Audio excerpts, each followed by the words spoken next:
Hello class, welcome to section 2.2. We're continuing our work with sets. Now we're getting to comparing sets and seeing which ones are bigger, smaller, etc. So as always, a few definitions first. We talk about the concept of equal sets, and that's different from equivalent. So equal sets are two sets that have the exact same elements, again regardless of repetition or order, for example. So if they're equal, that means they're just the exact same sets, basically. They could be named differently. In other words, it could be set A and set B, but they have the same elements in there, and as long as the same elements, again, regardless if they repeat. So it could have one set could have 1, 2, 3, 4, 5. The second set could have 5, 4, 3, 2, 1, and they'd be equivalent, or excuse me, they'd be equal. My mistake. If they're equal, then they are equivalent. Now, equivalent refers to cardinality. Equivalent means they have the same number of elements. So, for example, set A is A, B, C, D, E. Set N is 1, 2, 3, 4, 5. Their cardinalities are the same, thus we say they are equivalent, but not equal. Equal, again, means they're the exact same sets themselves, the exact same elements.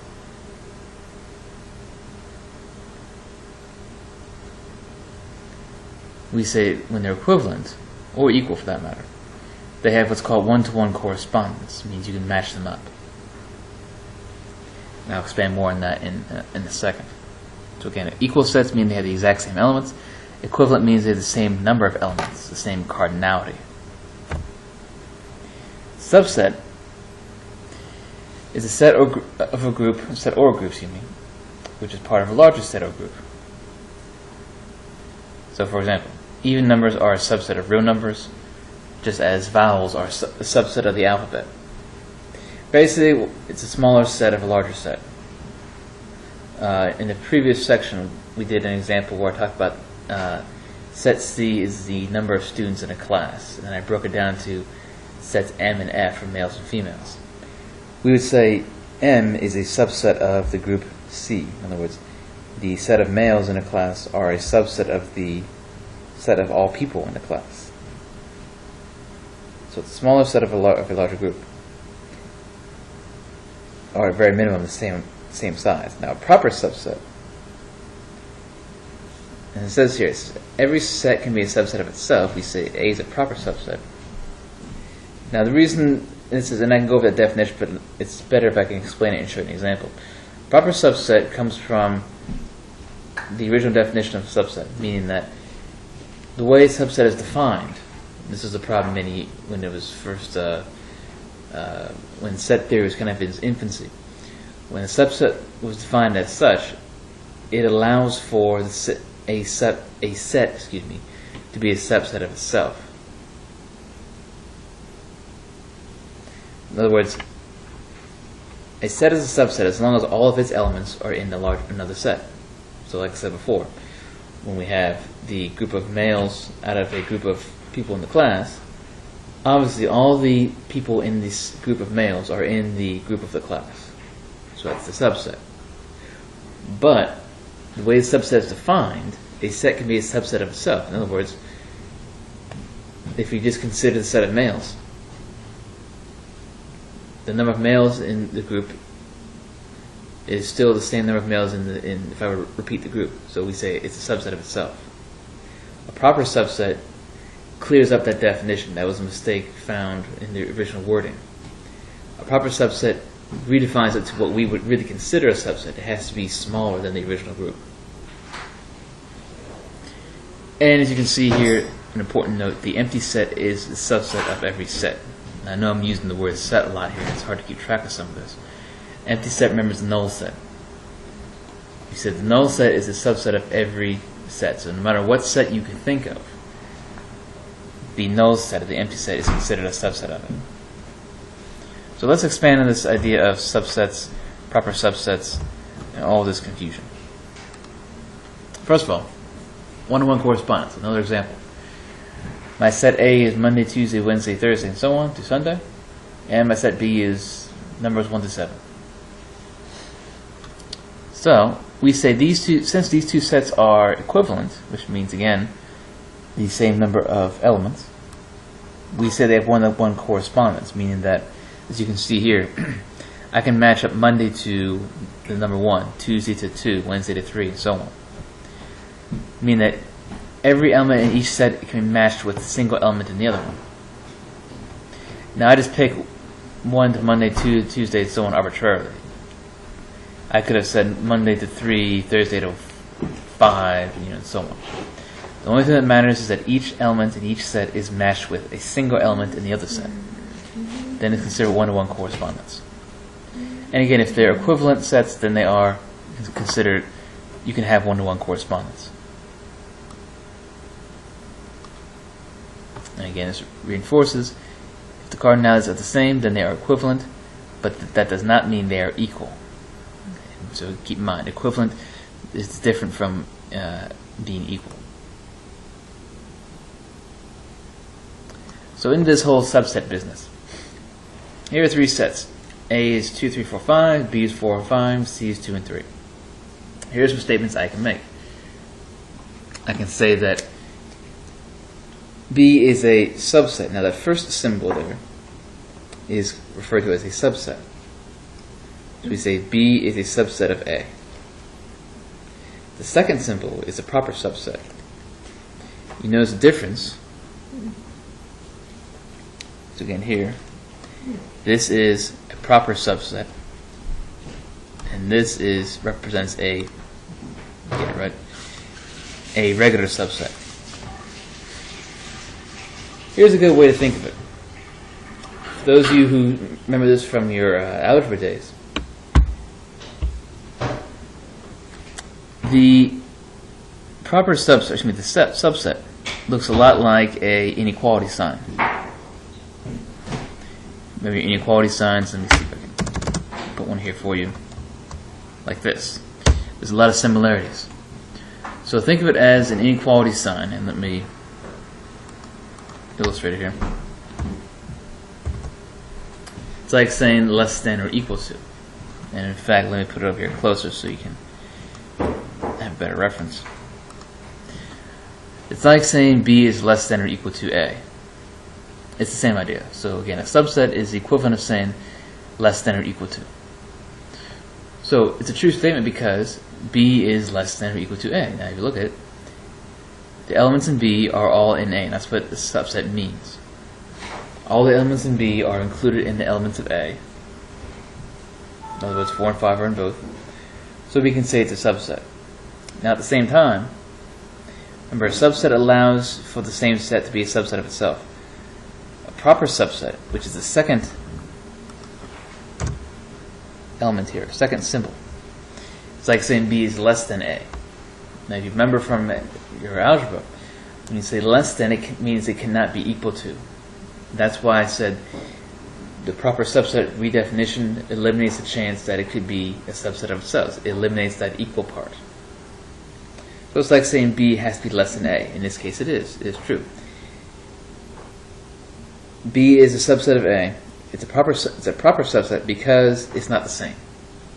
It's smaller. It's a smaller group. Now, conversely, I couldn't say A is a subset of B, because that would imply that all the elements in A are in that set B, which they are not, obviously. 2 and 3 are not present in set B, so that means we can say A is not a subset of B. Let's do a few more. So using these examples, is C a subset of A? In other words, are all the elements in C in the set of A? And they are. So we say yes. 2 and 3 are in set A. Is C a subset of B? In other words, are all the elements in C in B? And they are not. So of course we would say no. Is C a proper subset of A? Back up. Is C a proper subset? In other words, are there fewer elements in C as there are A? Yes, there are. All the elements are included, so we say yes, it is a proper subset.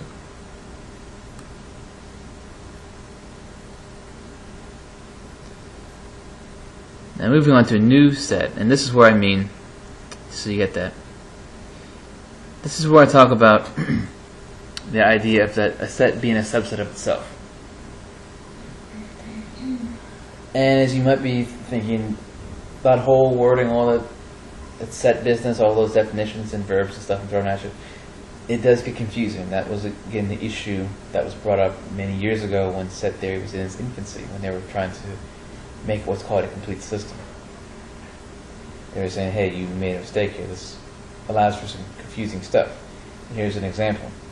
I have two sets here, D and E. Now if you look, they're actually the same set. So we would say, first of all, these are equal. We would say D equals E.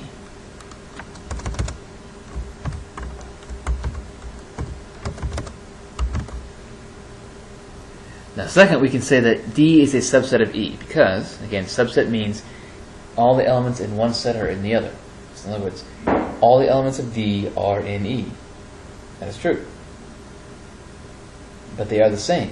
So it's like saying a set is a subset of itself, since they are the same.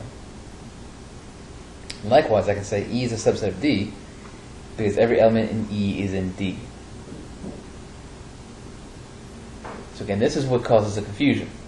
You have a set that's the same, it can be a subset of itself. And hence, that's why this question down here, is D a proper subset of E, became important, because now we can say, no, it is not. It's like saying less than or equal to. The second statement, it's like saying less than. Is D less than E? Think of cardinality. No, it's not. They're the same, so we say no.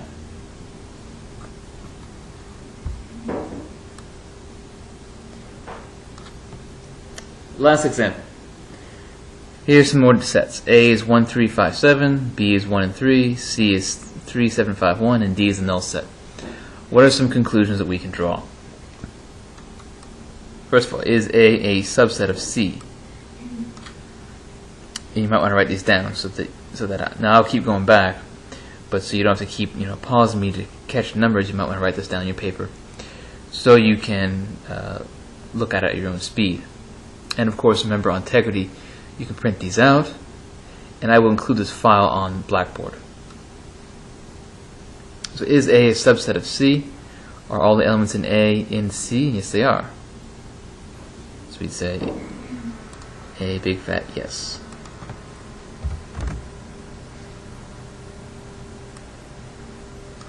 Is B a proper subset of C? So are all the elements in B in C, and is it smaller? And yes to both. So we say, yes, it is a proper subset.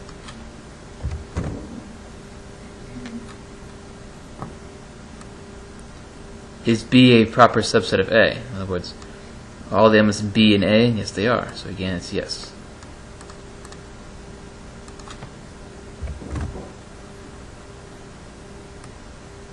Is D a subset of A? Yes, it is. We said the null set is the subset of every set, and likewise the proper subset of every set. Excuse me, too many sets going on, so yes. And likewise, is D the subset of A? Yes, because the null set is the subset of every set. The only time the null set is not a subset of something is when it's of itself. In other words, in this case, since D is the null set, I cannot say this. I cannot say D is a subset of itself. That is a big no. Null set can never be a proper subset of itself.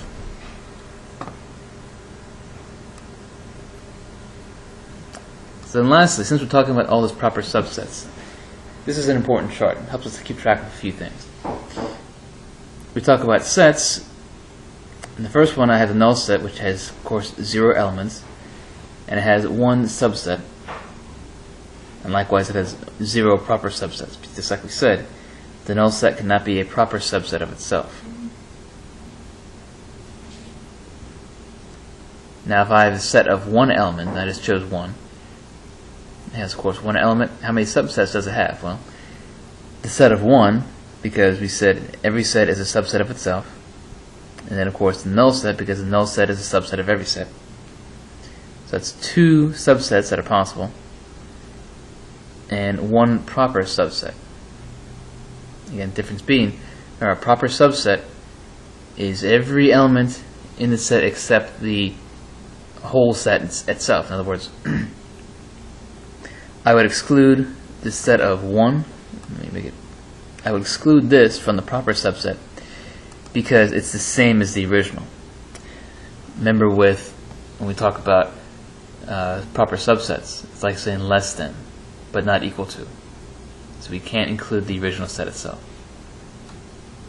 Similarly, for a set of 2 elements, I have 4 subsets. The null set, each individual one, 1 and 2, and then the original, the combined one. Again, because every set is a subset of itself. So 4 subsets, so that means how many proper subsets? Just like before, proper subset means it's like saying less than but not equal to. It's everything except the same original set. So it's like excluding this set right here, which I'm highlighting. So we're excluding that set, which leaves us how many? 3. Now you can do the math here. I'm not going to type all these out. Let's look at our numbers. How many subsets are in the first one? When I had 0 elements, I had 1. When I had 1 element, I had 2 subsets. When I had 2 elements, I had 4. So we went from 1 to 2 to 4. I'm doubling each time, which would mean that, now I'll put a few in. We'd have the null set as a possibility. We'd have, of course, 1. We'd have 2. And then we'd have 3. And then I keep breaking it down. And then I have 1 and 2. And so on and so forth. And if I'm doubling, that means I'm going to have 8 subsets after you do them all. Which means if I take away that 1 that's the same, I'd have 7 proper subsets. And so on and so forth. So likewise, if I had a set with 4 elements, I'd have how many subsets? That'd be 16. And of course 15 proper subsets. If I had 5 elements, I'd have 32 subsets. I'm just doubling each time. Which leads us to this generality. The number of subsets for a set of n elements is 2 to the n. And the number of proper subsets for the set of n elements is 2 to the n minus 1. So again, remember in your work from algebra, let's go back up here.